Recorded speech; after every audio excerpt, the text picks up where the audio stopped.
বন্ধুরা, সকাল বিকাল শখের ছাদ বাগানের পক্ষ থেকে আপনাদেরকে শুভেচ্ছা ও অভিনন্দন।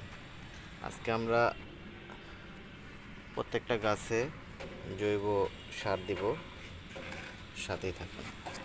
এটা হচ্ছে আমার কবুতরের বীজটা আছে, আলুর খোসা আছে, পেঁয়াজের খোসা আছে, কলার খোসা আছে,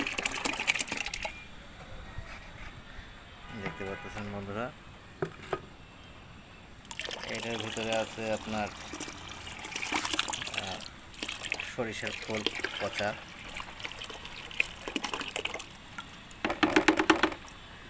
দেখতে পাচ্ছেন বন্ধুরা। পানি মিক্স করব, সাদা পানি।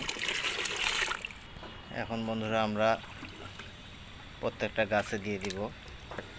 এটা আমার একটা আমরুপালি গাছ, দেখতে পাচ্ছেন। এই গাছটাকে আমরা এখন এটা দিয়ে দিব চারপাশ দিয়ে।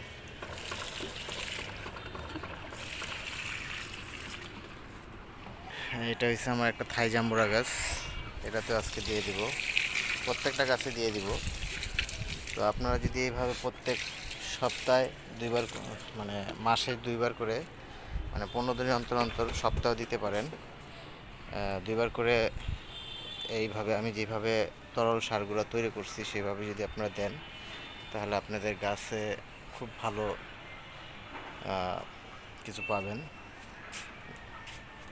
এটা হচ্ছে একটা আনার গাছ, এটা আমার এক ছোটো ভাই দিছে, শাহিন, পাশের বাসায় থাকে।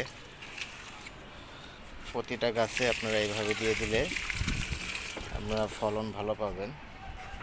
তাছাড়া আপনার গাছও ভালো বৃদ্ধি হয়, শাখা পোশাখা বের হয়, এই গাছের জন্য অনেক ভালো। এটা হচ্ছে আমার একটা আমেরিকান পালমাল আম গাছ। এটা আম দুইটাই 1 কেজি হয়, সাইজ অনেক ভালো হয়। তো আপনারা এরকম সার প্রয়োগ করার পরে 15-20 দিন পরে মাটিগুলো কুচিয়ে দিবেন। মাটিগুলো কুচিয়ে দিলে আপনাদের গাছের মাটিগুলো উর্বর থাকলে গাছ ভালো থাকবে। বন্ধুরা, এভাবে আপনারা দিবেন আপনাদের গাছের সার, জৈব সার দিবেন।